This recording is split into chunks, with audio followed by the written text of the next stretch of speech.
또 하나님께서 이 시간에 주시는 각 사람을 위한 은혜를 충만히 누리게 하여 주시옵소서. 감사를 드리며 예수님의 이름으로 기도합니다.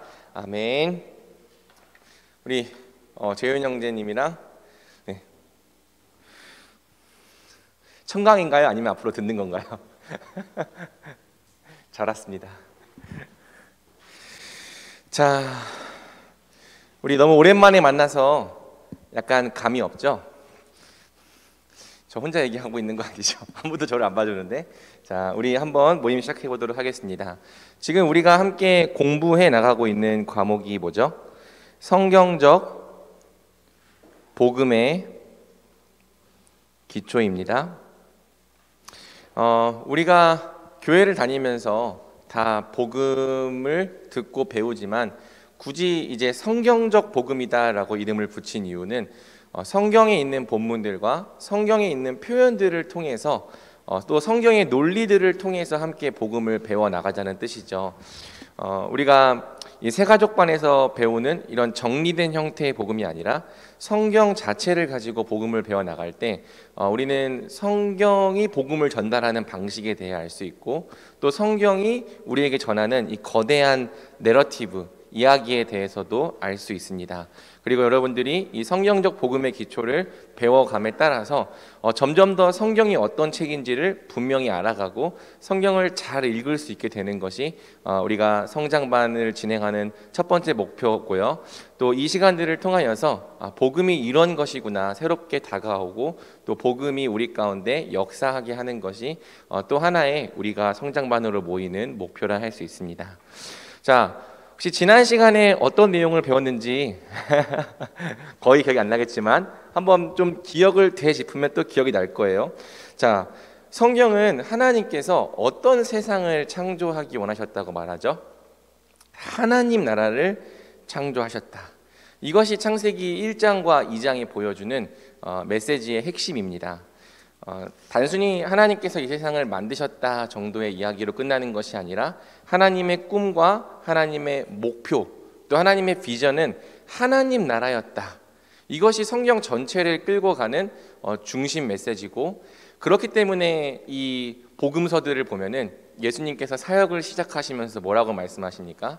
때가 참에 하나님의 나라가 가까이 왔으니 회개하고 복음을 믿어라. 이렇게 예수님 말씀하시는 이유가 하나님 나라가 원래부터 하나님의 창조 목적이었고 성경 중심의 메시지이기 때문에 그래서 신약 성경으로 가면은 하나님 나라에 대한 개념이 훨씬 더 중요해지고요.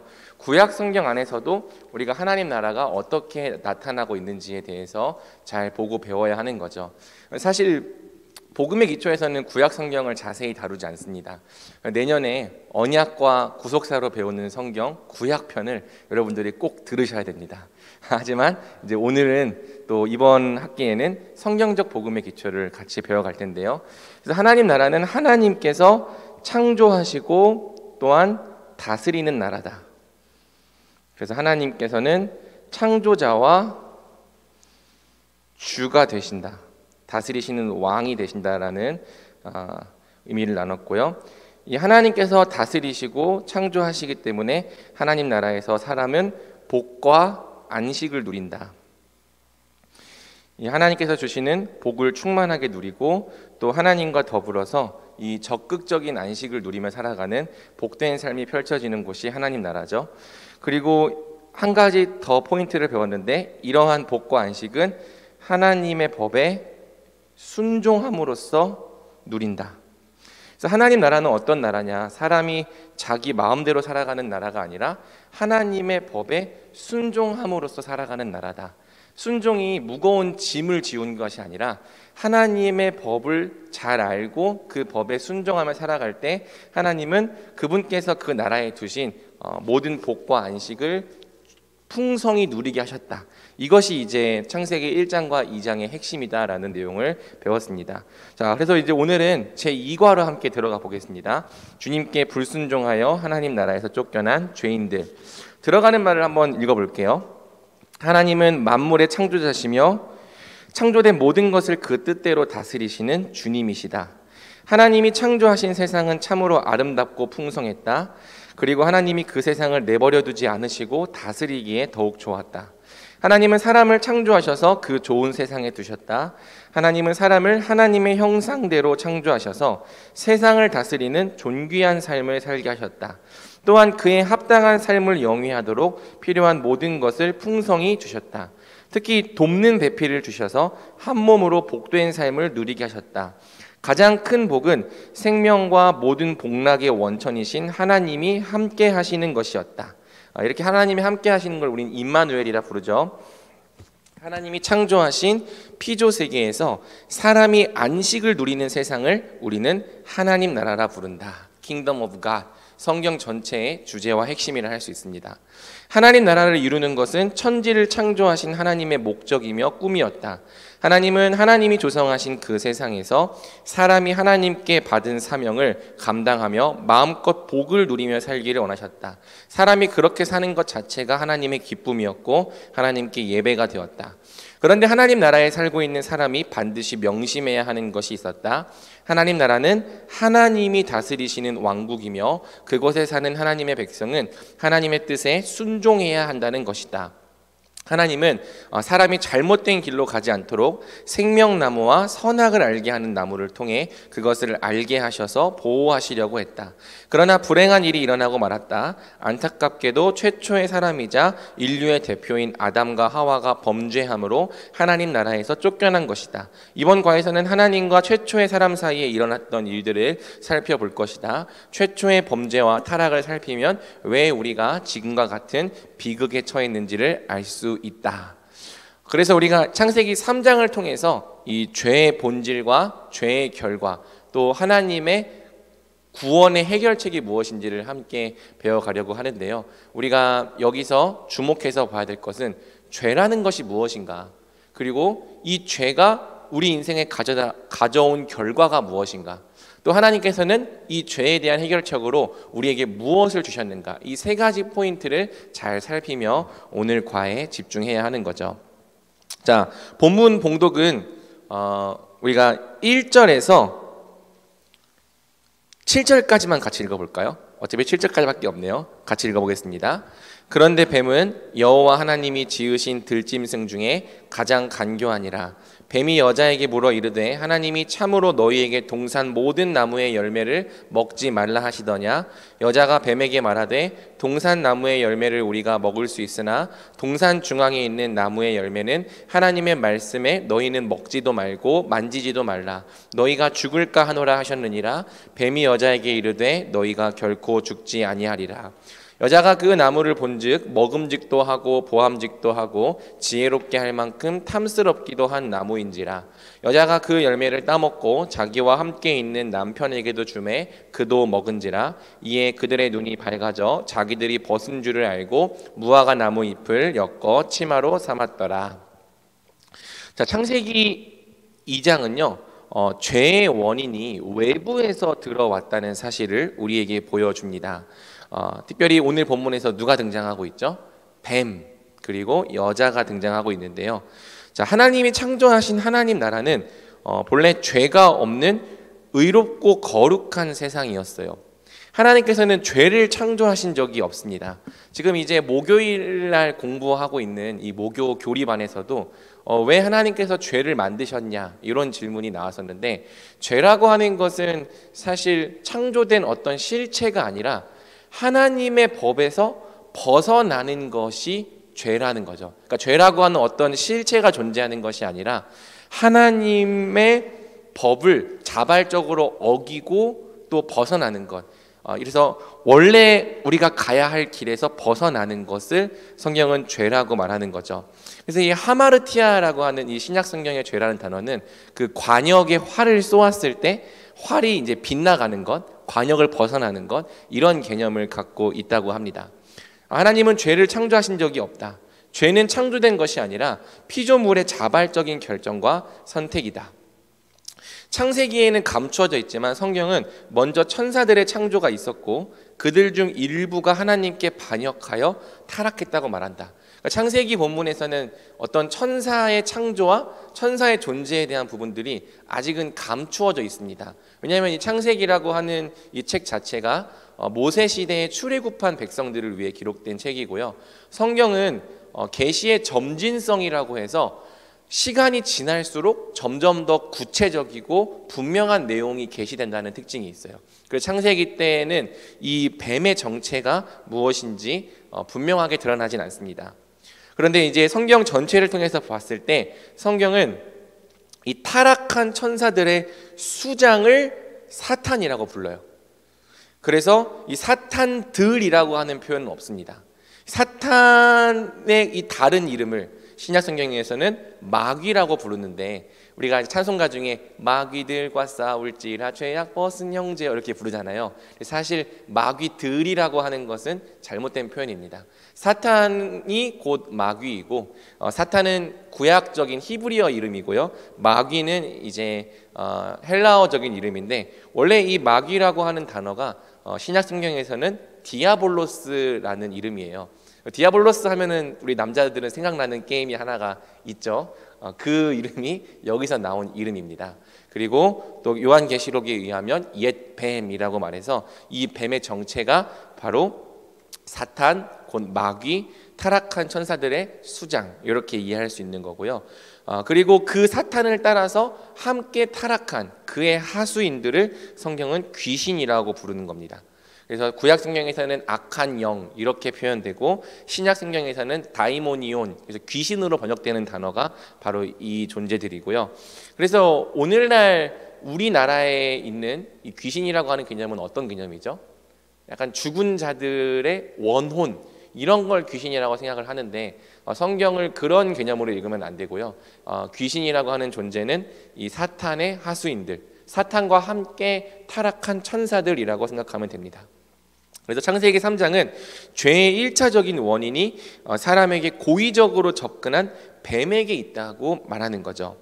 자, 사탄이 어떤 질문을 했는지 한번 보겠습니다. 가로 2번입니다. 사탄의 첫 질문은 하나님의 선하심을 왜곡하는 의도적인 질문이었다. 우리 창세기 3장 1절을 다시 한번 같이 읽어볼까요? 시작. 그런데 뱀은 여호와 하나님이 지으신 들짐승 중에 가장 간교하니라. 뱀이 여자에게 물어 이르되 하나님이 참으로 너희에게 동산나무의 열매를 먹지 말라 하시더냐. 우리가 전에도 설교를 통해 다뤘지만 이 질문이 굉장히 교묘하게 디자인된 질문이라고 했어요. 참으로 너희에게 동산나무의 열매를 먹지 말라 하시더냐. 이 질문 자체가 하나님께서 사람에게 허락해 주신 것보다 허락해 주지 않으신 것을 더 부각시키려는 질문인 거죠. 너네한테 전체를 다 먹지 말라 하셨어? 이렇게 질문하면 어떻게 대답해요? 아니, 다른 건 먹을 수 있는데 한 가지는 먹지 못하게 하셨어. 그렇게 대답하게 함으로써 하나님께서 주신 것보다 주지 않으신 것이 더 크게 보이도록 이 함정을 판 질문이었다는 거죠. 자, 하나님은 사람을 위해 아름답고 풍성한 동산을 창조하셨고요, 동산에 있는 각종 나무의 열매를 마음껏 먹으라고 하셨습니다. 우리 성경에는 임의로 먹으라고 되어 있는데 원래 표현대로라면 마음껏 먹으란 뜻이에요. 그리고 하나님께서 선악을 알게 하는 나무를 금하신 것은 그게 사람에게 안 좋은 길이기 때문이죠. 영생과 복된 삶의 길을 가르치기 위한 목적으로 선악과 하나만 금한 거예요. 그리고 이것을 먹지 않는 것이 하나님의 법에 순종하는 거고, 하나님의 법에 순종함으로써 너희가 이 나라에서 영생을 누리며 살 수 있다라는 사실을 가르쳐 준 거죠. 그래서 원래대로라면 하나님께서 주시지 않은 그 한 가지보다 주신 것이 훨씬 더 많은 겁니다. 사람은 이 주시지 않은 하나, 근데 그마저도 사람에게 안 좋기 때문에 주시지 않은 거다라고 생각하면서 하나님이 주신 그 모든 피조 세계를 마음껏 누리며 살 수 있었죠. 그런데 사탄은 어떻게 접근하는 겁니까? 의도적으로 하나님이 주지 않으신 것을 부각시키면서 하나님을 인색한 분, 뭔가 사람에게 주지 않으시는 분, 사람을 빈곤하게 하고 억압하시는 분으로 여기게 만들었다는 거예요. 그래서 요한복음 8장 44절에 의하면 사탄은 거짓말쟁이고 속이는 자죠. 그러니까 오늘날 사탄이 우리를 하나님으로부터 멀어지게 하고 우리의 믿음을 시험하는 방식도 이와 똑같다고 생각하면 됩니다. 하나님의 선하심을 왜곡시키는 거예요. 하나님께서 우리 인생에 주신 것보다 주지 않으신 것에 더 집중하게 만들고, 그래서 하나님께서는 사실 선하지 않으시다. 하나님은 너희에 대해서 인색한 분이다. 하나님은 너희를 빈곤하게 하는 분이다. 너희가 하나님께 너희 인생을 맡기면 하나님은 너희를 하나님의 노예처럼 부리면서 너희로 하여금 불행한 삶을 살아가게 할 것이다. 이렇게 속이는 것이 지금 이 창세기 3장에 기록된 이 마귀의 유혹이었고, 또 오늘날 우리에게도 동시에 벌어지고 있는 사탄의 거짓말이라 할 수 있죠. 자, 이러한 여자의 대답에 하나님에 대한 그녀의 인식이 변했다는 사실이 보여집니다. 우리 우리말 성경어를 한번 읽어볼까요? 시작. 여자가 뱀에게 말했습니다. 우리는 동산에 있는 나무들의 열매를 먹어도 된다. 그러나 하나님께서 동산 한가운데에 있는 나무의 열매는 죽지 않으려거든 먹지도 말고 건드리지도 말라고 하셨다. 자, 하나님의 선하심을 이 여자가 안다면 사탄이 이런 거짓말을 했을 때 어떻게 반응을 해야 됩니까? 예끼 이놈아, 하나님 그런 분 아니야. 하나님 얼마나 좋으신 분인데 너 거짓말하는 사탄 물러가. 이렇게 진리를 선포하면서 사탄을 물리쳤어야 되죠.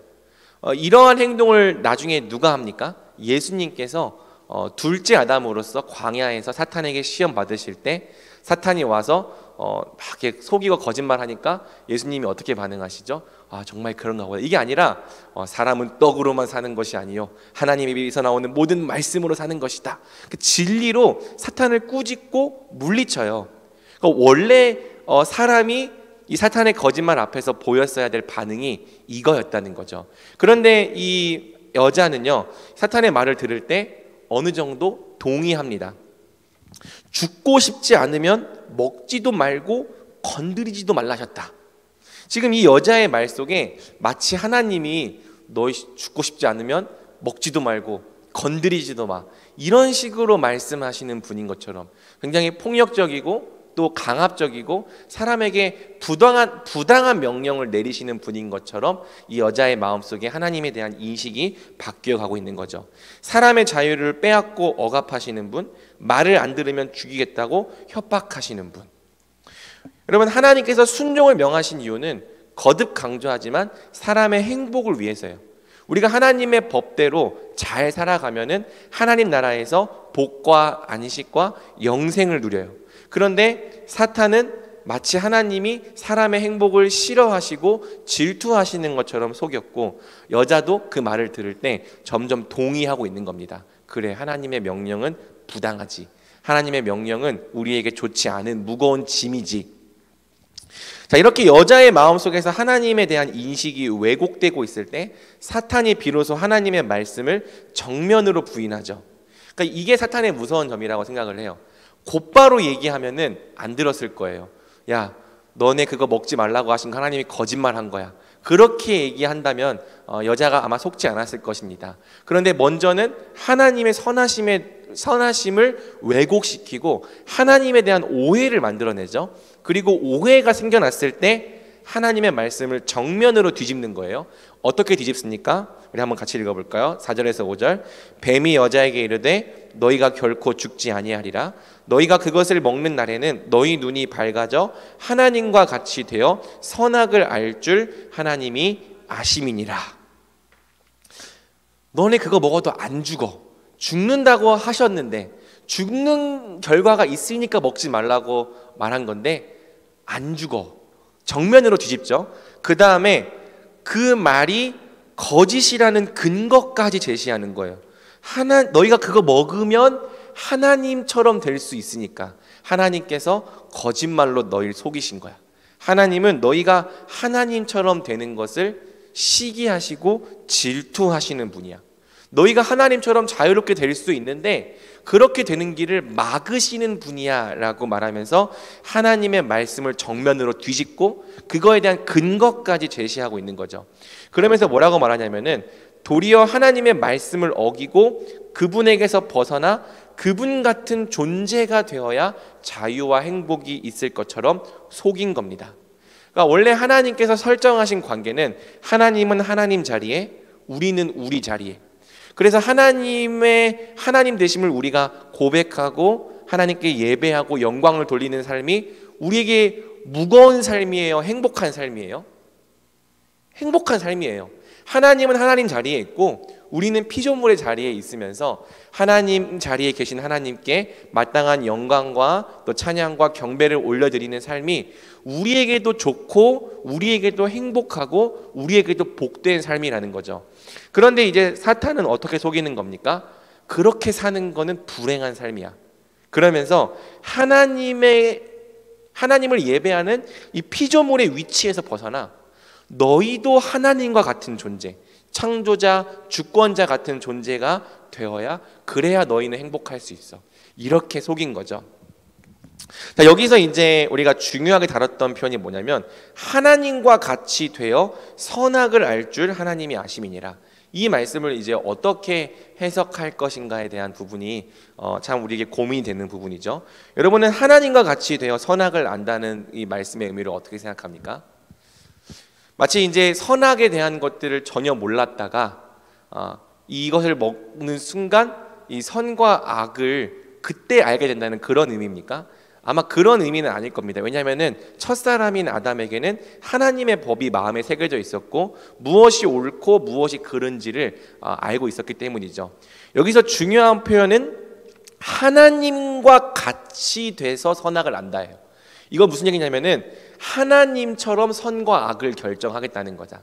그래서 원래는 타락 전에는 하나님이 우리를 위해 전해주시는 선과 악이 우리에게도 선과 악이었어요. 하나님이 이것은 선이다, 이것은 악이다 정해주신 이 하나님의 선악의 기준이 우리에게도 좋은 기준인 줄 믿고 그것에 순종하며 살았던 것이 첫 사람의 상태였죠. 그런데 이제 어떤 상태로 바뀌냐면은 하나님이 정해주시는 선을 내가 부인하겠다. 하나님이 정해주신 선이 나한테도 선인 줄 내가 인정할 수가 없다. 그러니 어떻게 하겠다는 겁니까? 선악을 내가 정하면서 살아가겠다. 나한테 좋은 건 선, 나한테 싫은 건 악, 나한테 이익이 되는 건 선, 나한테 해가 되는 건 악. 그래서 이 타락한 이후에 우리 사람들을 보면은 모두가 다 선악의 판단자고 선악을 결정하는 하나님인 거예요. 다 각자가 자기 기준의 선악을 가지고 살아가게 된 거죠. 선악의 준법자가 아니라 선악의 입법자가 되겠다. 나는 선악을 따르는 자가 아니라 내가 원하는 선과 악을 정하는 존재로 살아가겠다. 이것이 이제 하나님처럼 된다는 말의 의미죠. 그래서 오늘날 우리는 모두가 다 하나님처럼 된 시대, 모두가 다 하나님처럼 된 세상에서 다 자기 자신의 선과 악을 가지고 살아가는 세상에 살아가고 있죠. 그래서 오히려 더 혼란스러워요. 왜냐하면은 이 사람한테 선이 나한테는 악일 수도 있잖아요. 그렇죠? 또 나한테 악이 이 사람한테는 선일 수 있죠. 그래서 이제 모두가 다 다른 자기 기준의 선악을 가지고 또 자기 기준의 선을 주장하려 하기 때문에 굉장히 혼란스럽고 고통스럽고 또 질서가 없는 세상을 우리가 살아가게 된 것입니다. 자, 여자는 피조물로서 하나님의 주되심을 인정하고 하나님의 선에 순종하는 삶, 즉 하나님의 법에 순종하는 삶보다 자기가 하나님 자리에 앉아 스스로 선악을 판단하는 존재가 되기를 선택했습니다. 이것이 이제 첫 본문이 보여주는 첫 범죄의 특징이죠. 6절, 여자가 그 나무를 본즉 먹음직도 하고 보암직도 하고 지혜롭게 할 만큼 탐스럽기도 한 나무인지라 여자가 그 열매를 따먹고 자기와 함께 있는 남편에게도 주매 그도 먹은지라. 자, 그래서 죄가 어떻게 성립이 됩니까? 하나님의 선하심에 대한 왜곡된 인식. 그러니까 하나님이 어떤 분이신지를 잘 모르는 거예요. 하나님이 어떤 분이신지를 사실 이 첫사람은 잘 모른다기보다는 오해하기 시작하는 거죠. 그분의 선하심을 왜곡하고 그분의 선하심을 믿을 수 없게 되고 그분의 선하심을 인정할 수 없게 된 그러한 상태에서 하나님에 대한 오해가 가득한 상태에서 무엇이 들어옵니까? 거짓말. 하나님 없이도 하나님처럼 살 수 있다. 너희가 하나님을 의존하지 않고도 하나님의 통치 없이도 얼마든지 자유롭고 행복한 삶을 살 수 있다라는 거짓말이 들어올 때 죄가 완성되는 거죠. 그리고 죄가 설득력 있게 들리는 거예요. 만약에 둘 중에 하나라도 없으면 불가능합니다. 하나님에 대한 우리가 온전한 인식을 갖고 있다면 하나님이 얼마나 선하신 분인지, 하나님이 얼마나 신실하신 분인지, 하나님이 얼마나 나를 향해서 아름다운 계획을 갖고 계신지, 이게 인정이 되고 믿어지고 흔들리지 않는다면은 이런 거짓말에 속을 이유가 없는 거예요. 그런데 이 아담과 하와이 때도 그렇고 오늘날 우리가 범죄하는 가장 큰 이유가 뭡니까? 하나님의 선하심에 대한 오해가 가득하죠. 하나님의 선하심을 충분히 믿고 신뢰할 수 있는 이 믿음과 하나님에 대한 이미지가 우리 안에 부재한 거예요. 그리고 여기에 더해서 너희가 이렇게 살면 안 된다, 이렇게 살아야 행복할 수 있다라고 속삭이는 사탄의 거짓말이 더해질 때 죄가 매력적이고 설득력 있게 들리는 겁니다. 그래서 중요한 것 가로 7번, 사람은 결국 하나님과 함께하는 행복이 아니라 어떤 행복을 선택했습니까? 하나님을 배제시키는 행복을 선택한 거죠. 이것이 이제 첫 인류가 갔던 길이라고 성경은 기록해서 우리에게 보여주는 거예요. 하지만 여러분, 거짓말은 거짓말이죠. 사람이 생명이신 하나님의 다스림과 은혜에서 벗어나 하나님 없이 행복할 수 있는 길은 있다 없다?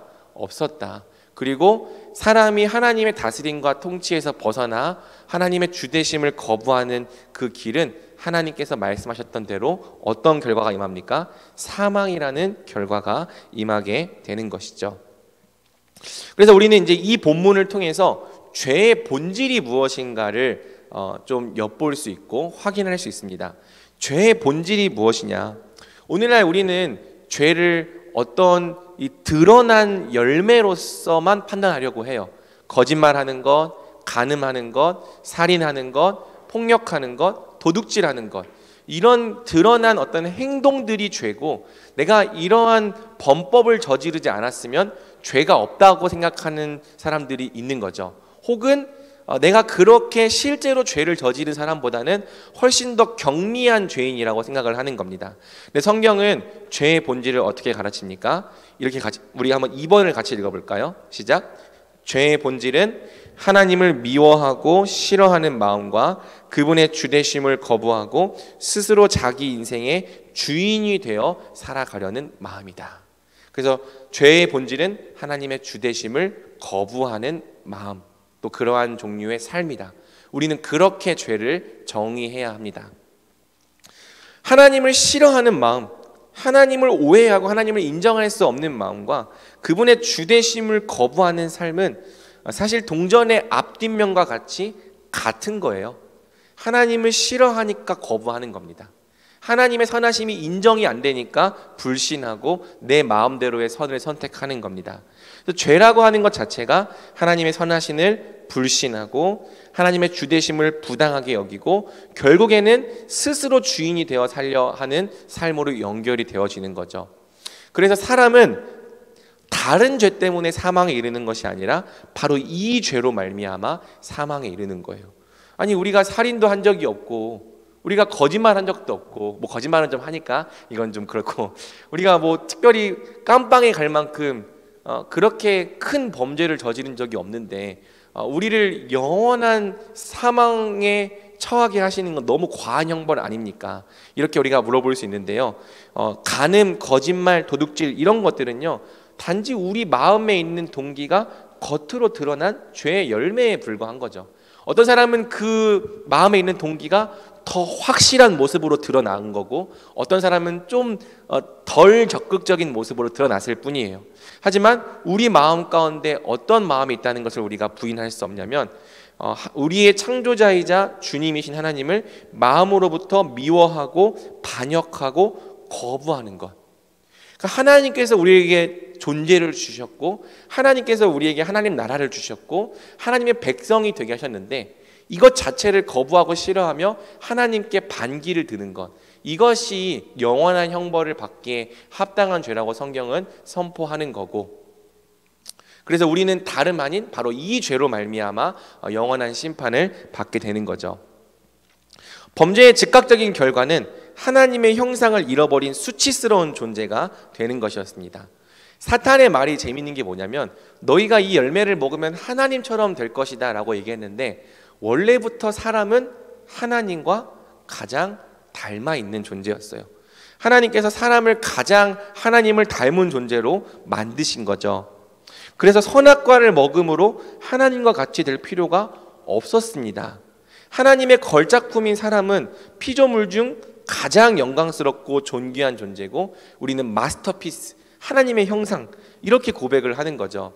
그래서 성경을 보면은 이 사람이 벌거벗었으나 부끄러워하지 않았다 이렇게 얘기를 하는데, 이제 이것이 성에 눈을 뜨지 않았다 이런 뜻이 아니라 그 자체로도 너무나도 영광스럽고 존귀했다.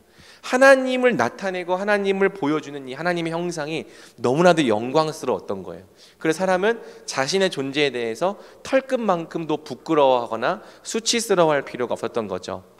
하지만 범죄한 즉시 사람 안에 있는 하나님의 형상은 심하게 파괴되고 손상되었습니다.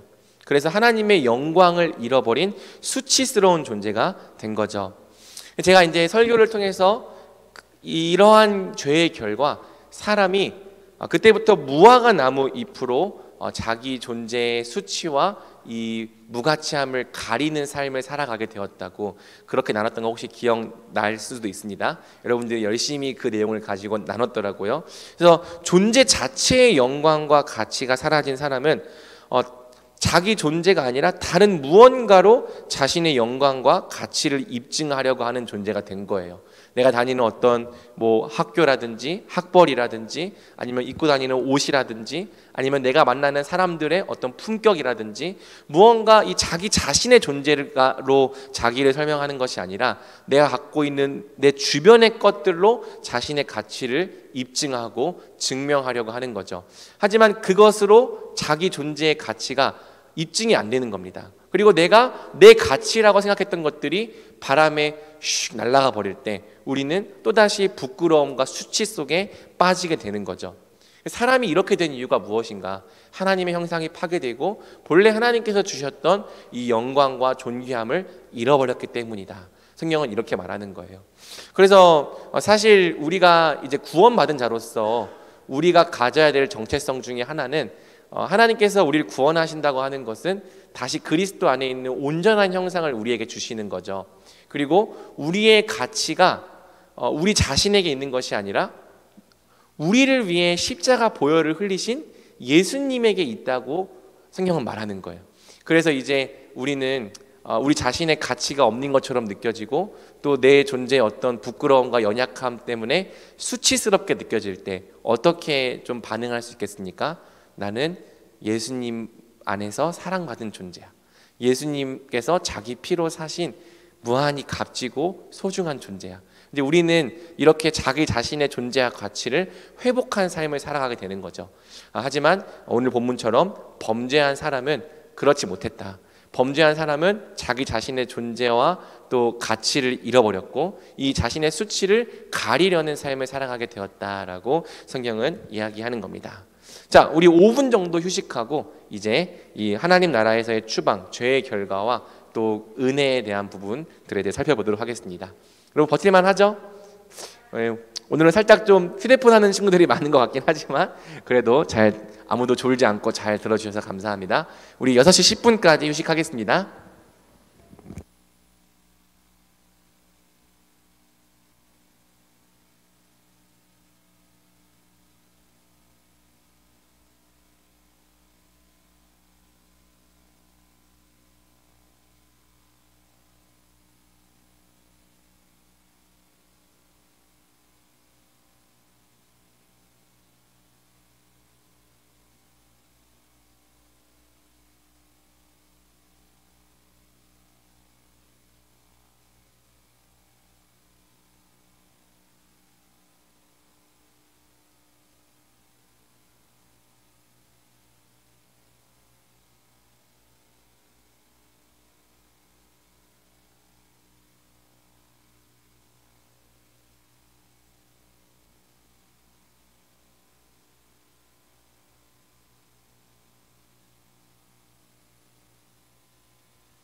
우리 아직 1분 남았네요. 1분 소중하죠.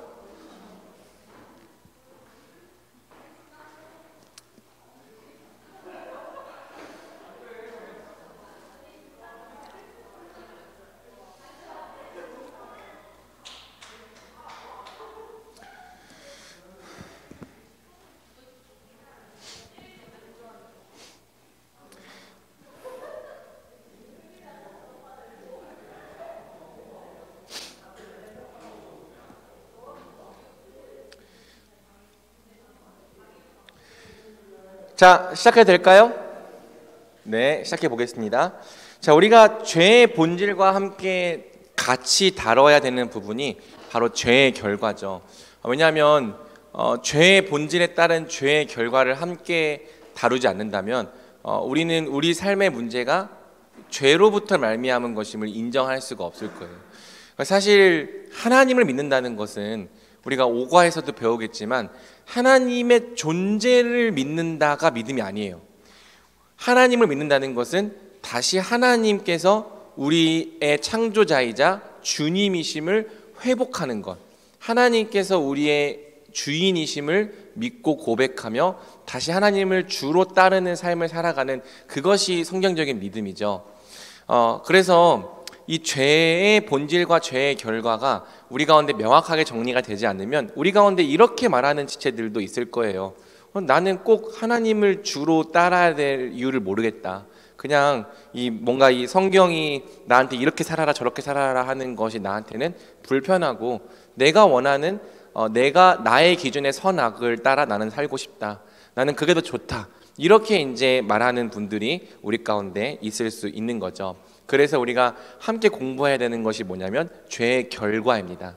죄의 본질이 하나님의 선하심을 오해하고, 그러니까 왜곡하고, 또 하나님의 주되심을 부당하게 여기고 내가 내 인생의 주인이 되어 살려고 하는 그것이 죄라면, 그렇게 살기 때문에 가져온 이 죄의 결과가 무엇인가, 이것을 함께 우리가 살펴볼 때 우리는 죄가 얼마나 우리 가운데 슬프고 비참한 것인지를 다시 한번 묵상하면서 회개해야 될 이 필요성을 느낄 수 있는 거죠. 자, 말씀이 길기 때문에 여러분들이 한번 나중에 읽어보면 좋겠고요. 우리가 이미 설교를 한번 다룬 말씀이기 때문에 이 본문은 뛰어넘겠습니다. 자, 범죄하여 하나님의 영광을 잃어버린 사람은 더 이상 하나님의 낯을 뵐 수 없는 존재가 되었다. 자, 성경 본문이 보여주는 이 죄의 결과가 첫 번째로는 무화과 나무 잎으로 자기 몸을 가리는 거였죠. 그것은 이제 성에 눈을 떴다 이런 뜻이 아니라 하나님께서 하나님의 형상에 주신 본래의 존귀함과 영광을 잃어버렸다는 뜻입니다.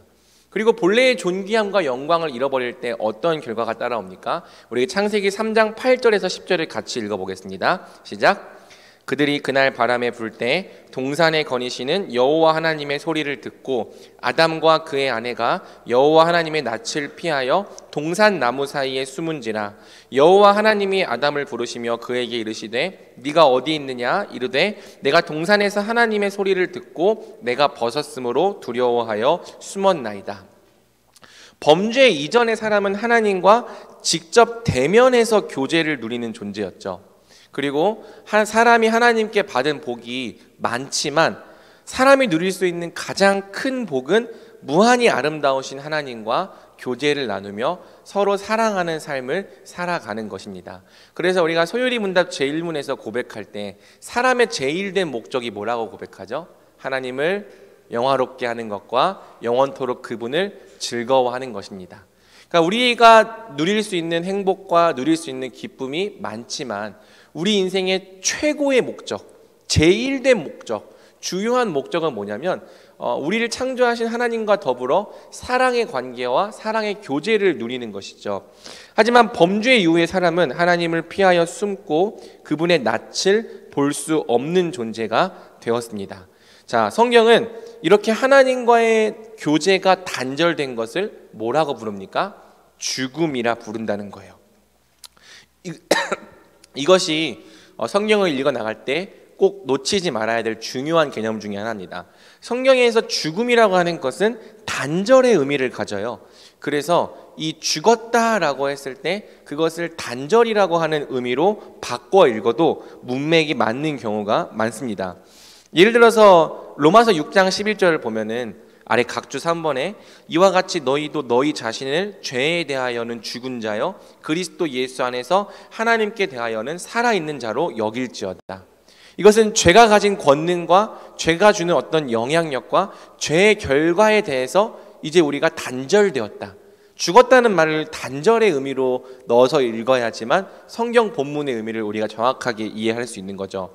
또 갈라디아서 2장 19절 내가 율법으로 말미암아 율법에 대하여 죽었나니 이는 하나님에 대하여 살려 함이라. 여기서도 죽었다라고 하는 것이 율법이 우리에게 가져오는 어떤 저주나 효력에 대해서 우리가 단절되었다, 이런 의미로 이해하는 거예요. 이해가 되죠, 여러분? 그래서 이 죽음은 총 3가지 종류가 있는데 모두 단절의 의미로 갖는 거죠. 모든 종류의 죽음은 하나님과의 관계가 단절된 것에서 말미암습니다. 그래서 영적 죽음이라는 것은 무엇이냐? 하나님과의 교제 단절. 하나님이 어떤 분이신지 알 수 없고 또 하나님께 나아갈 수도 없는 존재가 되었어요. 스스로 하나님께 나아갈 수 없음. 또 어떤 존재가 되었습니까? 거룩과 의를 향한 열망, 또 영적 분별, 선을 행하려는 의지가 없음. 이런 상태를 두고 사람이 육신이 되었다, 죽었다, 영적으로 죽었다라고 말하는 거예요. 창세기 6장을 보면은 사람이 생각하는 것이 항상 악할 뿐임을 하나님께서 보시고 사람이 육신이 되었다라고 말할 때 그 말하는 것이 이 영적 죽음을 말하는 거죠. 분명히 육체로는 살아있지만 하나님께 대하여는 죽었어요. 하나님을 알 수도 없고 하나님과 교제할 수도 없고 하나님께서 원하시는 삶을 살아갈 수도 없고 거룩한 삶과 의를 향한 열망 자체가 사라져버린 상태, 감각 없는 자가 되어서 육체의 욕심이 이끄는 대로 본능대로 행하는 상태, 이것을 이제 성경은 영적 죽음이라고 말하는 거고요. 이 영적 죽음이 뭘 끌고 옵니까? 육체의 죽음을 끌고 오는 겁니다. 그래서 오늘 우리는 부활을 배웠는데 영적 부활이 육적인 부활을 끌고 왔다는 내용을 배우잖아요. 그런데 첫 사람 때는 반대로 영적 죽음이 이 육체의 죽음을 끌고 왔다고 우리는 배우는 거죠. 그래서 영혼과 육체가 단절되는 것, 이것은 영적 죽음의 필연적인 결과다. 그리고 성경은 육적인 죽음으로 끝나는 것이 아니라 우리가 하나님께 범한 그 죄로 말미암아 또 무엇이 있다고 말합니까? 영원한 죽음이 있다. 왜 이렇게 되냐면요, 하나님께서 사람을 흙으로 창조하셨지만 하나님께서 사람에게 부어주신 이 생기는 영원한 것이에요. 그래서 이 사람은 애초부터 영원한 존재로 창조된 자들이죠. 하나님께서 사람을 특별하게 지으신 이유는 뭐냐면 사람을 단지 흙으로 지을 뿐 아니라, 그러니까 즉 이 세상에 물질로 지을 뿐 아니라 또 무엇으로 지었습니까? 생기를 집어넣었다. 하나님께서 주시는 생기를 통해 영혼이 있는 영적 존재가 되게 하셨다. 그래서 오늘날 이제 유물론적인 사고관에서는 모든 것을 다 물질이나 물리, 화학으로 치환하려고 합니다. 그러니까 우리가 느끼는 감정이라고 하든지 우리가 느끼는 어떤 영적인 활동, 이런 것들도 다 이 물리와 화학 안에서, 그래서 영적인 것들에 대한 걸 완전히 부정하는 것이 이제 유물론적인 세계관이라 할 수 있는데요. 우리는 성경을 통해서 하나님께서 사람을 영적인 존재로 창조하셨다고 믿는 거죠. 그 사람은 영혼과 육체를 가진 존재로 창조되었고요. 그렇기 때문에 본질적으로 사람은 영원한 존재예요. 그래서 육체로 죽을 뿐 아니라 또 어떤 죽음이 찾아옵니까? 영원히 하나님과 단절되는 영원한 죽음도 있다고 성경은 말하는 거예요. 이것이 이제 최종적인 심판이죠.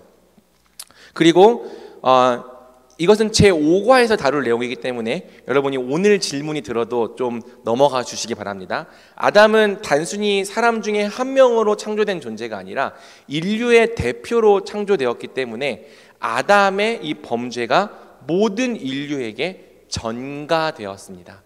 그래서 우리도 아담의 이 죄로 말미암아 아담과 똑같은 죄의 책임을 가지고 태어난 자들이 된 거죠. 그래서 이 부분에 대해서는 왜 아담이 지은 죄가 오늘 나의 죄가 되냐, 이제 우리는 이것을 원죄라고 부르는데 왜 우리가 원죄의 책임을 져야 되냐, 이 부분이 질문이 생길 수 있는데 이 부분은 제5과가 아니라 제6과입니다. 제6과. 왜 5과 적어놨지? 제6과에서 나중에 배우도록 하겠습니다. 오늘은 좀 넘어가 주세요. 질문이 생기더라도.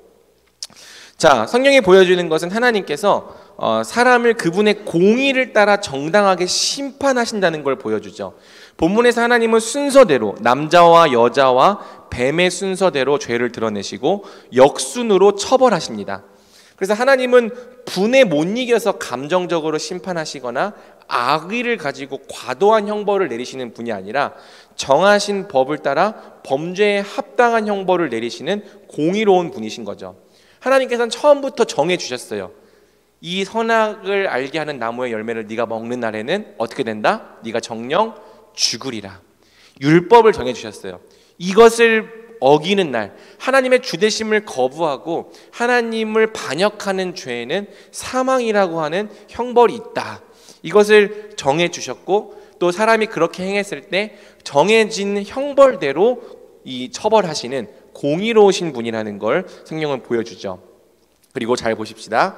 심판의 주된 내용, 본문에서 기록된 심판의 주된 내용은 이제 하나님이 주신 안식의 회수라고 할 수 있습니다. 그래서 원래 사람이 하나님 나라 안에서 하나님의 통치를 따를 때 복과 안식을 누리도록 창조되었는데, 이 심판을 통해서 이 하나님께서 주셨던 모든 복과 안식이 다시 회수되죠. 그리고 이것은 사실 하나님께서 가져가셨다기보다는 아담과 하와가 스스로 자기 발로 걷어차 버린 것이다. 나는 이거 없어도 충분히 행복한 삶을 살 수 있다라는 교만이 가져온 결과라고 할 수 있습니다. 한번 볼게요. 그래서 원래 이제 범죄 이전에는 생육하고 번성하고 땅에 충만한 삶을 살았는데, 범죄 이후에는 임신하는 고통을 크게 더하셨다.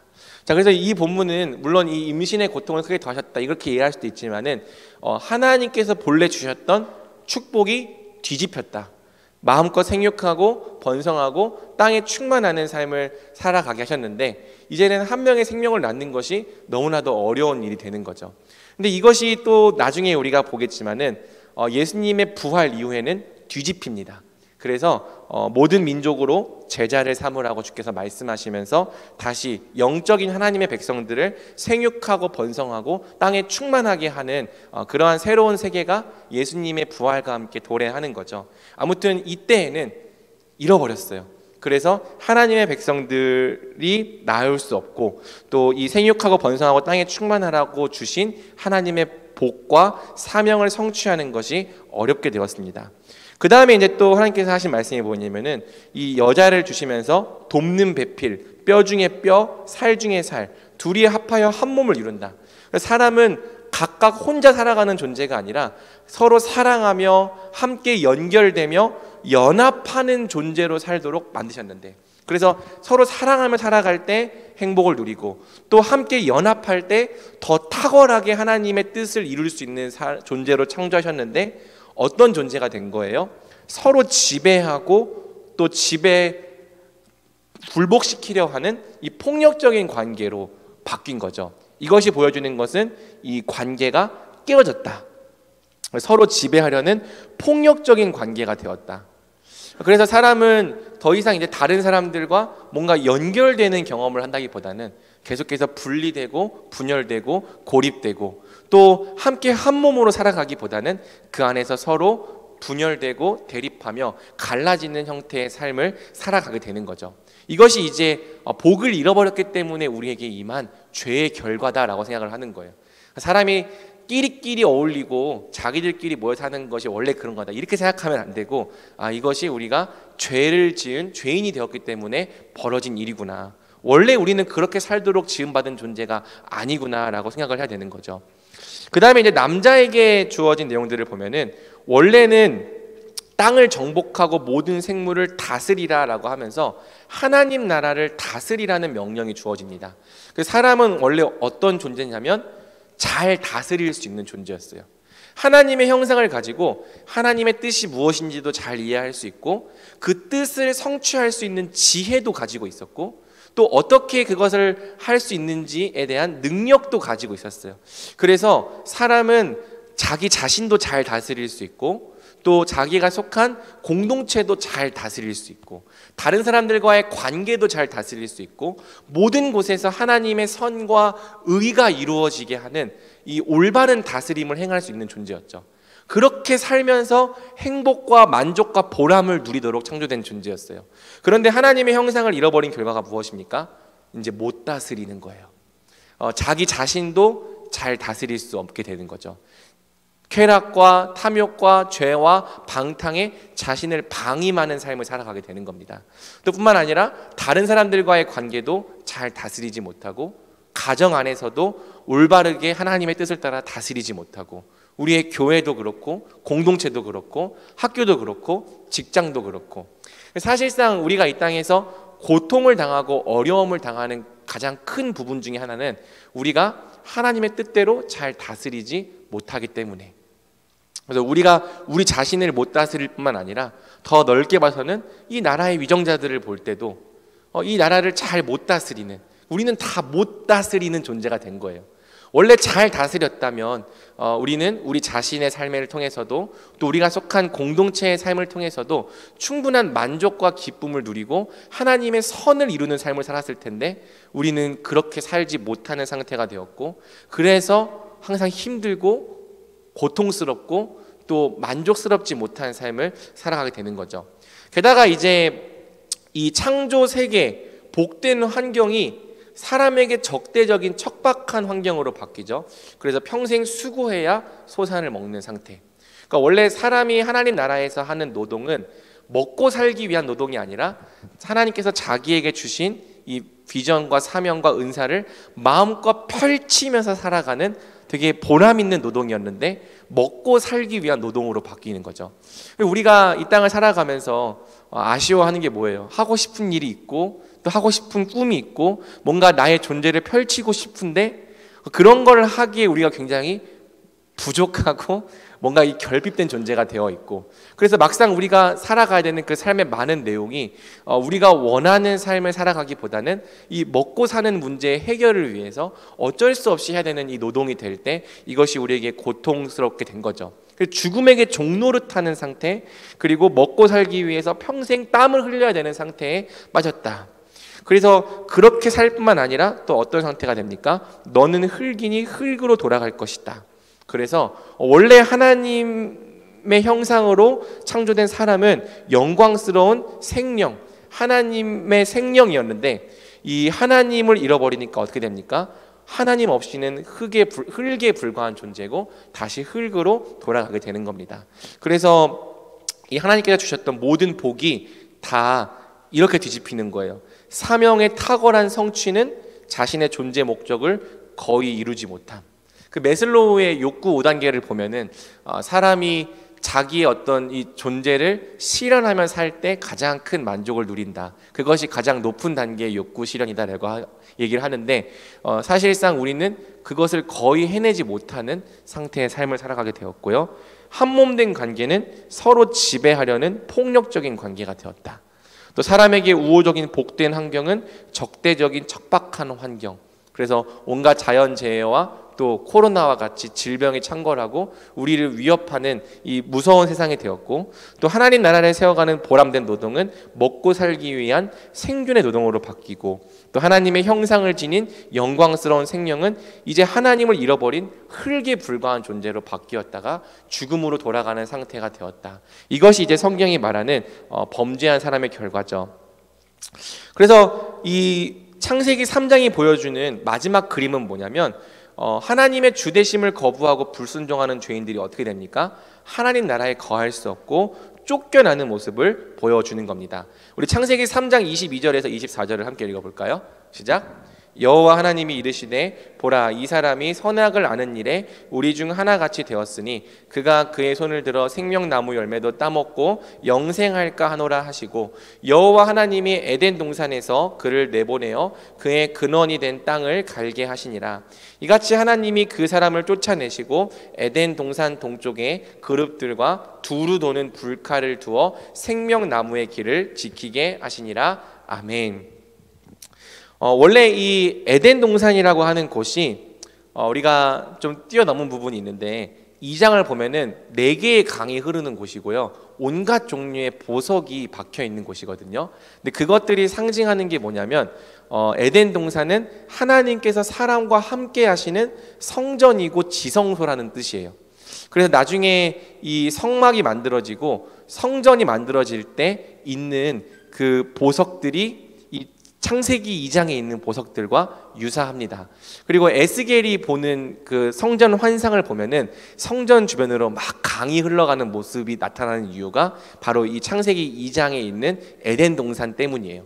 그리고 나중에 요한계시록에서 완성되는 그 하나님 나라도 성전이 따로 없다. 왜냐하면은 그 세상 자체가 하나님과 예수 그리스도께서 계시는 성전이기 때문에. 그리고 그 하나님 나라, 완성된 계시록이 완성된 하나님 나라를 보면은 온갖 종류의 보석이 박혀 있는데 그 보석들이 하나님의 성전이라는 것을 상징하는 거죠.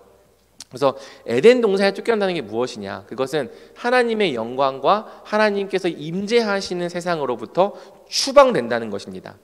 그래서 사람은 하나님 나라에서 추방됨과 동시에 하나님 나라에서 누리던 모든 복과 안식을 상실했다. 성경은 이렇게 말하는 거죠. 그리고 하나님 나라 밖의 삶은 수고와 무의미와 고통 그리고 죽음이다. 로마서 1장을 보면 하나님께서 하나님을 상실한 대로 살도록 내버려 두셨다 얘기를 하는 거예요. 그리고 내버려 두신 결과 어떻게 살아갑니까? 모든 불의와 추악과 악독과 탐욕과 무정함과 죄를 짓고 서로 죽이며 죽이는, 죽임 당하는 이러한 이 삶을 살아가는 거고요. 물론 우리가 나중에 좀 더 깊이 배운다면은 하나님께서 이 하나님 나라 밖에 있는 사람들에게도 일반 은총이라고 하는 이 은혜를 베푸셨다는 내용을 나중에 우리가 배울 기회가 있을 수도 있을 겁니다. 다음 성장반에 들으면 배우게 되겠네요. 그래서 이 세상이 하나님께서 보존하시는 세상이 되도록 이 하나님의 이 남은 은총마저도 없으면 이 세상이 살아있는 지옥처럼 될 것이기 때문에 하나님께서는 몇 가지 일반 은총을 남겨두어서 사람 안에 양심을 남겨놓고 또 국가라고 하는 체제를 남겨놓고 또 이러한 것들을 통해서 이 세상에 최소한의 질서가 유지되도록 한 거죠. 그런데 그러한 최소한의 질서가 유지가 되지만 그럼에도 불구하고 이 하나님 나라의 밖의 삶은 수고와 무의미와 고통과 죽음으로 가득한 세상이 된 겁니다. 그래서 성경의 모든 관심이 어딨냐면은 어떻게 사람이 다시 하나님 나라로 돌아갈 수 있는지에 대한 거예요. 성경의 이 관심, 최대 관심은 너희가 어떻게 다시 하나님 나라에 돌아갈 수 있느냐. 그리고 신약 성경에 보면은 너희가 이미 돌아왔다. 하지만 이미와 아직 사이에서 살아가고 있다. 너희가 이미 하나님 나라에 들어왔고 하지만 아직 하나님 나라에 들어가지 못했다. 그 사이에서 우리가 어떻게 살아야 되느냐, 어떻게 살 수 있느냐를 가르쳐 주는 거고요. 장차 우리가 이 믿음을 따라갈 때 우리가 어떤 하나님 나라를 받게 되느냐를 보여주는 책이 성경이라고 할 수 있죠. 요한복음 5장 39절 너희가 성경에서 영생을 얻는 줄 생각하고 성경을 연구하거니와 성경의 주된 관심 영생. 이 영생이라고 하는 것이 하나님 나라에서 누리는 복된 삶, 하나님과 교제하는 삶을 말하는 거죠. 그리고 이 성경 영생이 누구를 통해 회복된다? 예수 그리스도를 통해 회복된다는 것을 가르쳐주고 보여주는 책이 성경인 것입니다. 그래서 이 창세기 3장을 보면은 하나님 나라와 영생으로 들어가는 길이 그룹들과 두루 도는 불칼에 의해 막힌 걸 보여주죠. 이 창세기 3장 24절을 보면은 그룹들과 두루 도는 불칼을 두어서 생명나무의 길을 지키게 하셨다. 그래서 우리는 이것을 최초의 휘장이라고 말하는 거예요. 그리고 하나님의 영광과 단절된 사람의 상태는 나중에 하나님께서 모세를 통해 성막을 주실 때 이 성막 안에 있는 휘장을 통해 다시 상징적으로 보여주십니다. 여러분 성막 어떻게 생겼는지 알죠? 성막이 이렇게 생겼는데 여기에 정사각형으로 되어 있는 지성소가 있고 여기에는 성소가 있습니다. 그리고 이 지성소에는 하나님의 언약 법궤가 들어있고 하나님의 영광이 임재해 계신 하나님의 영광이 임재하는 상징적인 장소죠. 자, 이 지성소와 성소를 가로막고 있는 게 뭐라고요? 이게 휘장이에요. 이 오른쪽에 있는 커튼. 그래서 하나님께 들어가는 길이 막혔다. 너희 하나님께 들어갈 수 없다라는 걸 보여주는 게 이 휘장이고요. 이 휘장에 뭐가 그려져 있죠? 이게 이제 그룹들입니다. 그룹들. 그룹이라고 하는 것은 하나님을 섬기는 천사를 말하는 건데 이 휘장에 그룹들이 그려져 있죠. 그래서 이 그룹들이 뭘 말하는 거냐면은 이 창세기 3장 24절에 에덴 동산에 들어가는 이 그룹들을 말하는 거예요. 그래서 또 재밌는 게 뭐냐면은 이거는 설교 때 얘기 안 했지만은 성막은 항상 동쪽에 문이 있도록 세워놔야 돼요. 그리고 이 동쪽으로 들어와서 이 지성소로 들어가는 거거든요. 그래서 보면은 에덴 동산 동쪽에 문이 있다는 걸 볼 수 있죠. 그러니까 이 모든 것들이 다시 하나님 나라로 돌아가는 것을 가르쳐 주기 위해서 상징적으로 주신 하늘의 모형이라고 히브리서는 말하는 겁니다. 그러면서 이 하나님과의 단절을 상징하는 휘장이 누구를 통해 찢어집니까? 예수님을 통해 찢어진다고 성경은 말하는 거죠. 그래서 마태복음 27장 50절에서 51절을 보면은 예수님께서 십자가에 돌아가실 때 이 휘장이 위로부터 아래로 찢어지면서 다시 하나님께로 들어갈 길이 열렸다라고 가르쳐 주는 거예요. 히브리서 10장 19절 20절은 더 정확하게 표현하죠. 그러므로 형제들아 우리가 예수의 피를 힘입어 성소에 들어갈 담력을 얻었나니 그 길은 우리를 위하여 휘장 가운데로 열어놓으신 새로운 살 길이요 휘장은 곧 그의 육체니라. 성경은 어떤 책인가? 우리가 하나님 나라로 어떻게 돌아갈 수 있는지 가르쳐주는 책. 어떻게 돌아갈 수 있다고 말하는가? 우리 주 예수 그리스도께서 십자가와 부활을 행하심으로써. 이것이 성경을 읽어나가는 중요한 핵심인 거죠. 자, 창세기 3장에서도 하나님께서 구원 약속을 주시는데 우리 이 내용을 조금 빠르게 살펴보고 마무리하도록 하겠습니다. 자, 하나님께서는 범죄를 심판하시는 그 형벌이 선고되는 현장에서 즉시 은혜의 약속을 주십니다. 그리고 그 은혜의 약속이 바로 뱀을 향한 저주의 심판의 선고 속에 들어있죠. 그러니까 하나님께서 이 범죄한 존재들을 심판하시는데 뱀을 심판하시는 그 심판의 말씀 속에 뭐가 들어있게 하신 거예요? 우리를 향한 은혜의 복음, 구원의 약속이 들어있게 하신 거예요. 그래서 우리는 이것을 뭐라고 부른다고 했죠? 원시복음 또는 원복음이라 부르는 겁니다. 그래서 여러분들이 성경을 교회를 한 10년, 20년 다녔으면은 적어도 원복음이 뭔지는, 원시복음이 뭔지는 좀 설명해 줄 수 있는 사람들이 되어야 한다. 좀 그렇게 도전하고 싶습니다. 우리 창세기 3장 15절 한번 같이 읽어볼까요? 시작. 내가 너로 내 후손도 여자의 후손과 원수가 되게 하리니 여자의 후손은 내 머리를 상하게 할 것이요 너는 그의 발꿈치를 상하게 할 것이니라 하시고. 그래서 이 성경이라고 하는 이 책 전체의 의미를 해석하는 하나의 키 구절이 바로 창세기 3장 15절이라고 할 수 있습니다. 성경은 어떤 책인가? 뱀의 후손과 여자의 후손의 대립구도를 보여주는 책이다. 뱀의 후손이라고 하는 것은 사탄을 따르는 사탄의 세력들과 또 그에게 종노릇하는 모든 사람들, 범죄한 죄인들을 말하는 거고요. 여자의 후손이라고 하는 것은 하나님에 의하여 택함받은 하나님의 백성들을 말하는 거죠. 이 말씀을 잘 보면은 뱀과 여자는 원수가 되고 뱀의 후손과 여자의 후손 역시 원수가 됩니다.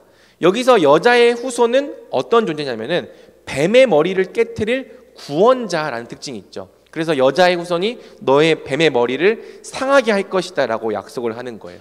그래서 성경은 여자의 후손이 누구인지를 계속해서 추적해 나가는 책이라고도 할 수 있습니다. 그러니까 구약 성경을 어떻게 읽어야 되는가? 구약 성경은 다 이 창세기 3장 15절에 이 과정이 어떻게 이루어지는 것을 보여주는 책이에요. 그래서 여러분들이 막 다윗의 말씀 읽을 때 막 블레셋과 이스라엘의 전쟁을 볼 때 그냥 이거 전쟁을 했나 보다 이렇게 읽는 것이 아니라 뱀의 후손들과 하나님 백성 사이에 전쟁이 벌어지고 있구나. 구약 성경은 신약 시대에 벌어질 일들을 물리적인 모형으로 보여주는 책입니다. 그래서 여러 가지 원수들 이런 거 나올 때 성경이 지금 뱀의 후손들과 여자의 후손들에 대한 전쟁에 대해서 이야기하고 있구나. 그리고 나중에 요한계시록을 보면은 요한계시록도 뱀의 후손들과 여자의 후손들의 최종적인 전쟁으로 끝나죠. 아무튼 성경은 이 여자의 후손이 누구인지를 계속해서 추적해 나가는 책인데요. 창세기 3장 15절에서는 그 여자의 후손이라는 말이 처음 등장하다. 그래서 구속자, 구원자의 존재가 계시되고요. 이것이 창세기 22장 18절에서는 아브라함의 후손으로 확정됩니다. 그 다음에 창세기 49장 10절에 이 야곱의 축복 속에서는 유다의 후손으로 확정이 되고요.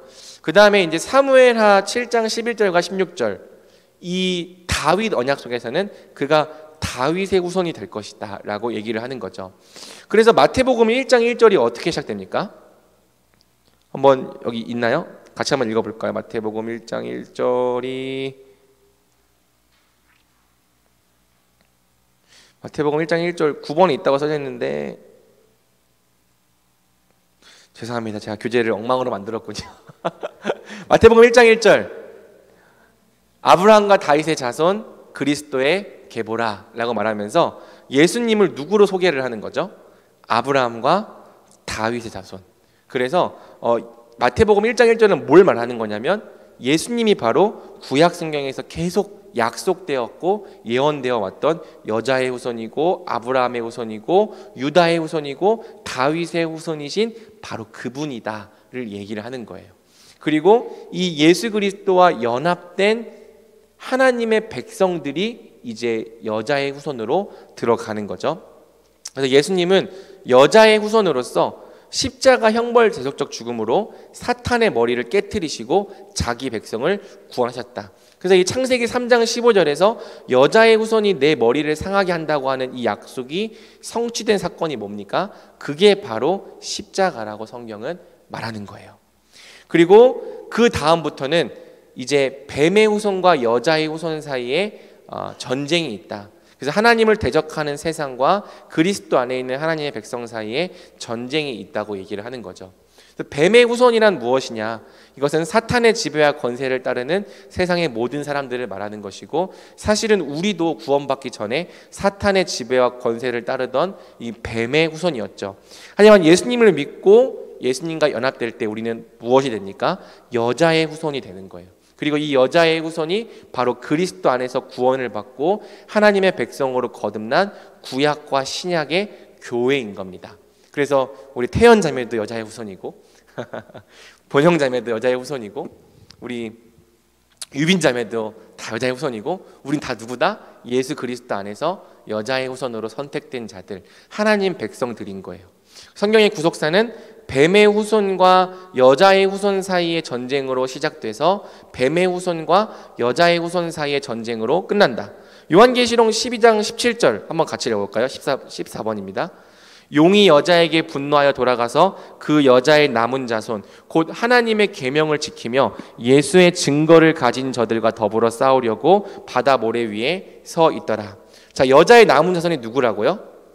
하나님의 계명을 지키며 예수의 증거를 가진 자들.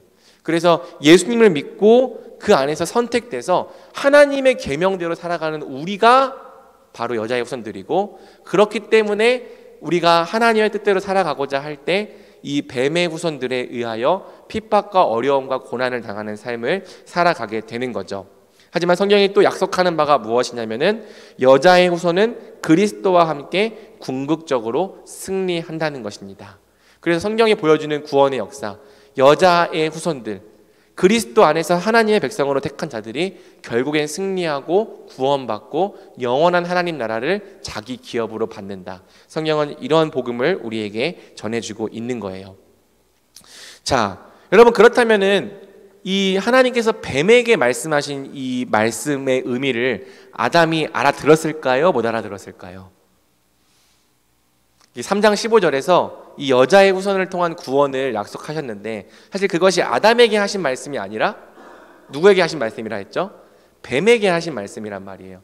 근데 아담이 그것을 이해하고 알아들었을까요? 못 알아들었을까요? 자, 재미있는 게 뭐냐면 이 심판이 선고된 다음에 3장 20절이 기록되고 있는데 우리 3장 20절 같이 읽어볼까요? 시작. 아담이 그의 아내의 이름을 하와라 불렀으니 그는 모든 산자의 어머니가 됨이더라. 그러니까 지금 창세기 3장 15절부터 19절까지의 모든 내용들이 다 너희가 죽는다는 내용이거든요. 그래서 이 여자는 임신하는 고통을 크게 더하고 남자는 너는 흙이니 흙으로 돌아갈 것이다. 너는 죽을 것이다. 이렇게 얘기하는데 그 말씀과 심판의 선고를 들은 아담이 어떻게 합니까? 그의 아내의 이름을 하와라 불렀다. 그런데 하와가 무슨 뜻? 하와가 생명이란 뜻이에요. 그래서 죽을 거라고 하는 심판의 선고를 들었는데 그 선고를 듣고 나서 아담이 보인 반응은 자기 아내의 이름을 생명이라 짓는 거죠. 왜? 내 아내를 통하여서 여자의 후손이 올 것이기 때문에. 그리고 그 여자의 후손이 결국에는 우리에게 생명을 다시 가져다 줄 것이기 때문에. 그래서 우리는 이 아담이 자기 아내의 이름을 하와라고 짓는 것을 봐서 이 하나님께서 주신 이 복음의 약속을 이해했고 알아들었고 믿었다라고 이해할 수 있는 거죠. 그래서 여자의 후손이 사탄의 머리를 깨트림, 이것은 사람이 죽음에서 벗어나 생명을 얻게 된다는 것을 의미하고요. 생명이라는 것은 죽음이 하나님과의 단절이라면 생명은 하나님과의 사귐을 다시 회복하는 것이라 할 수 있겠죠. 그래서 이 아담은 자기 아내의 이름을 하와라고 생명이라고 지음으로써 다시 그 여자의 후손을 통해 우리에게 생명이 주어질 것임을 고백한 것입니다. 그래서 죄로 말미암아 죽음을 맞이한 사람에게 생명이란 이름이 생긴 아이러니, 이것이 바로 은혜다. 그래서 이제 가끔 그런 질문을 하는 지체들이 있는데, 구약에는 예수 그리스도가 없었는데 어떻게 이 구약 백성들은 구원을 받았냐, 구약 백성들은 율법을 지킴으로 구원 받았느냐, 이렇게 물어보는 지체들이 있는데요. 구약 백성들도 신약 백성들도 다 누구를 통해 구원 받습니까? 예수 그리스도를 믿음으로 구원 받는 거예요. 그런데 예수님이 구약에는 없었잖아요. 그런데 예수님에 대한 약속은 있었죠. 그러니까 우리는 오신 예수 그리스도를 믿는 거고 구약 백성들은 오실 예수 그리스도를 믿었던 겁니다. 그리고 그 오실 예수 그리스도가 구약 성경에서는 처음에는 희미하게 주어지다가 점점 더 분명하게 주어지는 거죠. 여자의 후손을 믿는다는 건 누굴 믿는다는 겁니까? 그게 예수님을 믿는다는 거예요. 또 그것이 아브라함의 후손이 되고 그것이 다윗의 후손이 되면서 다윗의 후손이 오셔서 우리를 구원하실 것을 믿는다. 이 고백이 어떤 고백이 되는 겁니까? 예수 그리스도께서 우리를 구원하실 것을 믿는다.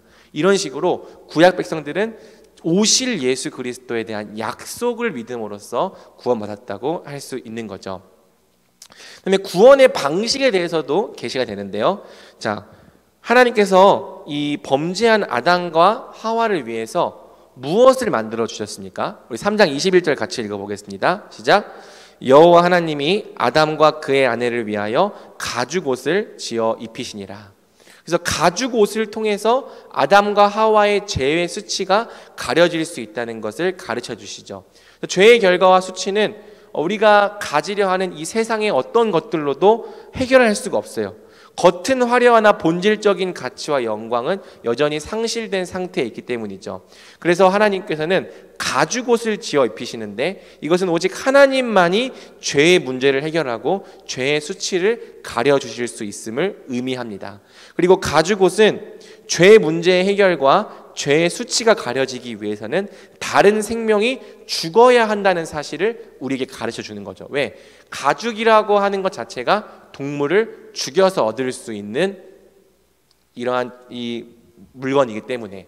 그래서 하나님께서는 아담과 하와에게 가죽옷을 입혀주시기 위해서 다른 동물을 대신 죽이시고 그 동물의 가죽을 입혀주심으로써 너희가 구원받기 위해서는 다른 누군가가 죽어야 한다는 사실을 바로 이때부터 가르쳐 주시는 거예요. 죄가 가려지기 위한 대속적 죽음의 필요성을 가르쳐 주시는 거고, 이 가죽옷을 통한 대속적 죽음은 나중에 구약 성경에서 제사 제도로 드러나는 겁니다. 그래서 제사 제도를 통해 내가 하나님께 나아가기 위해서는 누군가 죽어야 한다는 것을 끊임없이 배우고 공부하다가 나중에 누구를 통해서 이 제사가 완성됩니까? 예수 그리스도를 통해 이 제사가 완성된다는 것을 성경은 보여주는 거죠. 자, 묵상과 적용을 읽고 마치도록 하겠습니다. 1번 한번 같이 읽어볼까요? 시작. 많은 사람들이 죄를 실제적인 행위에만 적용한다. 그리고 자신은 행위를 하지 않았으므로 죄인이 아니라고 생각한다. 하지만 예수님의 말씀처럼 죄의 본질은 행위가 아니라 마음에 있다. 그 중에서도 하나님의 주되심을 거부하고 자기 마음대로 살려는 마음이 죄의 핵심적인 본질이다. 그러므로 우리는 행위가 아니라 마음을 점검해 봐야 한다. 예수님을 믿는다고 말하면서도 여전히 하나님의 주되심을 인정하지 않고 자기 마음대로 살려는 사람들이 많다. 이 사람들은 자신이 정말 회개한 사람인지를 심각하게 되돌아봐야 한다. 거듭난 사람의 마음에는 비록 연약한 죄성이 여전히 남아있을지라도 하나님의 뜻을 행하려는 생명이 분명히 존재한다. 또 죄를 당연하거나 자연스러운 것으로 합리화시켜서는 안 된다. 만약 불순종이라는 아담의 죄에 깊이 물들어 있다면 자신을 다시 한번 점검해 봐야 한다. 신자는 예수님을 믿고 하나님 나라에 들어간 자들이다. 하나님과 주 예수 그리스도의 통치에 순종하는 자들이 하나님의 백성임을 기억하자. 자, 그래서 뭘 하라는 거냐면은 죄가 단순히 실제적인 행위에 있지 않고 우리 마음에 있다. 어떤 마음이냐면 하나님의 주인 되심을 거부하고 자기 마음대로 살려는 마음이 죄의 본질이다. 그래서 여러분들이 죄인인지 아닌지를 무엇으로 압니까? 여러분의 행위가 아니라 마음을 통해 점검해 봐야 되는 거예요. 여전히 하나님의 주인 되심을 인정하지 않고 자기 마음대로 살려 한다면 정말 내가 회개한 사람인지 또 더 나아가서는 회심한 사람인지를 점검해 봐야 하는 거죠.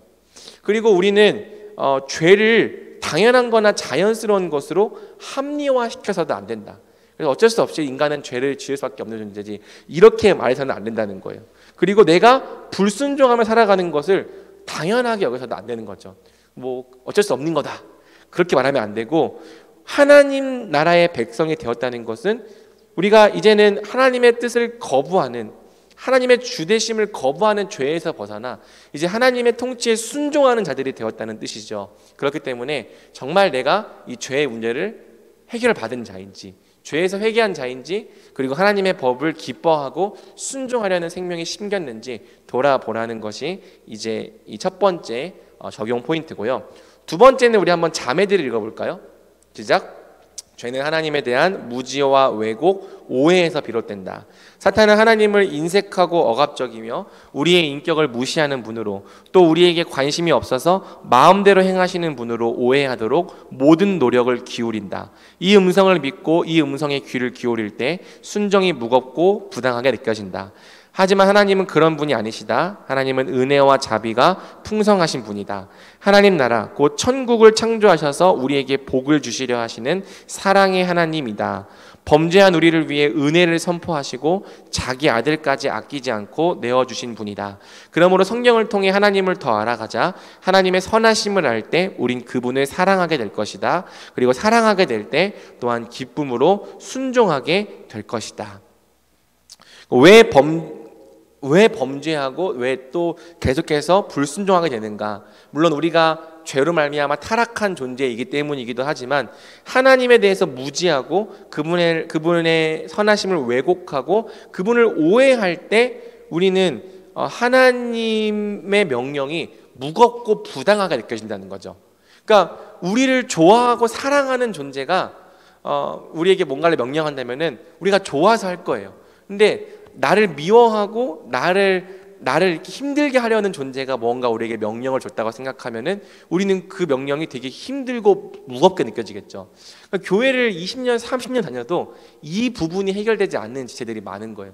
정말 하나님이 내 인생에 선하신 분이지, 나를 향한 사랑의 하나님이시지, 신실하신 분이지, 이게 와닿지 않고 여전히 하나님은 나에게 대해서 인색하신 분, 내가 뭘 좋아하는 걸 있으면 뺏어가시는 분, 나의 행복을 막으시려고 고난과 어려움을 주셔서 내 앞길을 막으시는 분, 이렇게 하나님을 오해하게 될 때 하나님의 명령을 억지로 따르면서도 그 명령이 되게 무겁고 힘들고 부당하게 느껴지는 겁니다. 우리가 어떻게 이 부분을 해결할 수 있느냐? 하나님을 더 많이 알아가는 것 밖에는 답이 없는 거죠. 그분이 우리에게 어떤 은혜를 주시려 했는지, 우리에게 어떤 사랑을 베푸셨는지, 그분이 우리를 향해 가진 마음이 어떤 것인지를 성경을 통해서 계속 배우고 알아갈 때 우리는 하나님의 선하심을 마음 깊이 인정하게 될 거예요. 그리고 하나님의 선하심이 인정이 되고 또 우리 안에 고백이 되면 우리는 하나님을 예배하게 될 겁니다. 하나님께 우리의 사랑을 고백하게 될 겁니다. 그리고 하나님을 사랑하게 된다면 그분의 명령 또한 우리는 지키게 될 거예요. 그래서 예수님 말씀처럼 나의 계명을 지키는 자라야 나를 사랑하는 자니, 사랑하는 자는 계명을 지키고 또 계명을 지키는 자가 예수님을 사랑하는 자고, 이 두 가지가 서로 분리되지 않고 하나님을 사랑하는 것이 하나님의 계명을 지킬 수 있는 유일한 길인 거죠. 자, 3번은 여러분들이 읽어보면 좋을 것 같습니다. 자, 오늘 강의는 여기서 마치려고 하는데요. 고생하셨습니다. 네, 이제 기쁜 소식은 다음 주부터는 개정된 강의안이 없어서 아마 더 빨리 끝날 거예요. 그래서 제가 2과까지만 개정된 강의안을 만들어 놨고 3과부터는 아마 길게 하고 싶어도 강의안이 없어서 길게 하지 못하지 않을까. 물론 길어질 수도 있습니다. 제가 길게 말하는 은사가 있는 것 같아요. 여러분들이 힘들게 하는 은사죠. 혹시 오늘 내용을 가지고 질문 있으면 잠깐 5분 정도는 받는 시간을 갖도록 하겠습니다. 아니면 뭐 전체 질문하기 좀 어려우면은 끝나고 저한테 찾아오면 제가 답변해 주도록 하겠습니다. 우리 기도하고 마칠까요? 하나님 아버지, 하나님의 주인 되심을 거부하고 하나님의 선하심을 오해하고 왜곡하는 것이 우리 죄의 본질임을 고백합니다. 그래서 하나님의 주되심에서 벗어나서 내가 내 인생의 주인이 되고 내가 내 마음대로 내 선악을 결정하며 살아가는 것이 그것이 죄인들의 삶임을 주님 고백합니다. 주님, 이 기준을 통해 봤을 때 우리가 예수님을 믿고 또 구원받았다고 고백하면서도 여전히 우리가 우리 인생의 주인으로 살려 할 때가 많고 하나님의 선하심을 마음 깊이 인정하지 못할 때가 많음을 고백합니다. 내가 내 기준의 선악으로 살려고 할 때가 많음을 고백합니다. 주님, 우리의 죄를 회개합니다. 우리 죄를 용서하여 주시옵소서. 그리고 이제는 우리가 하나님이 우리를 향하여 얼마나 선하신 분이신지를 더 많이 알고 하나님께서 우리를 향해 가진 그 계획이 얼마나 좋은 것인지를 굳게 신뢰하고 하나님이 인도하시는 명령을 따라 하나님의 뜻대로 살아가는 자들이 되게 하여 주시옵소서. 주님, 복음에 대해서 계속 들을 수 있는 기회를 주신 은혜에 감사합니다. 복음에 대한 지평이 열리게 하여 주시고 특별히 우리가 성경을 어떻게 읽어야 할지에 대한 지혜도 계속해서 부어 주시옵소서.